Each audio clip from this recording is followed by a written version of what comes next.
এই শনিবার নিজের কোনো মেকআপের কাজ না থাকায় তাই ঘরের কাজগুলোকে নিয়ে সুন্দর করে একটা সময় কাটালাম। আসলে এই শনিবার আমার শাশুড়ি মা কলকাতায় ছিলেন এবং আলিপুরদুয়ারে আমি আমার শ্বশুরবাড়িতে একাই ছিলাম।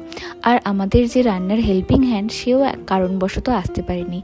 তাই ভাবলাম যেহেতু শনিবার নিরামিষের দিন, তাই কিছু টুকটাক রান্না করি এবং সঙ্গে নিজের ব্রেকফাস্টটাও কমপ্লিট করি। এখানে ড্রাগন ফ্রুট আর ছাতু নিয়েছিলাম এবং জ্যাগরি পাউডার নিয়েছিলাম এবং এই স্মুদিটা খেতে জাস্ট দারুণ লাগে। তোমরাও বানিয়ে খেয়ে দেখতে পারো।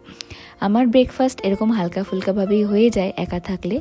এবং তারপরে আমার যা যা করার ছিল, বেগুন ভাজা, একটু পনিরের তরকারি, অল্প একটু বাঁধাকপির পকোড়া, এই সমস্ত কিছু করে দুপুরবেলার লাঞ্চ করে নিলাম। কাপড়গুলো ধুয়েছিলাম সেগুলো প্রায় অর্ধেক শুকিয়েও এসেছিলো এবং তারপর ভাবলাম কি করি, আমার পোস্টগুলোকে ডেলি বেসিস শিডিউল করতে হয়, সেগুলো করলাম। স্নান করলাম, পুজো দিলাম, নিজে স্কিন কেয়ার করলাম, রান্নাঘরটা পরিষ্কার করলাম, তারপর লাঞ্চ সেরে নিলাম। আর এইভাবে সুন্দর একটা শনিবার।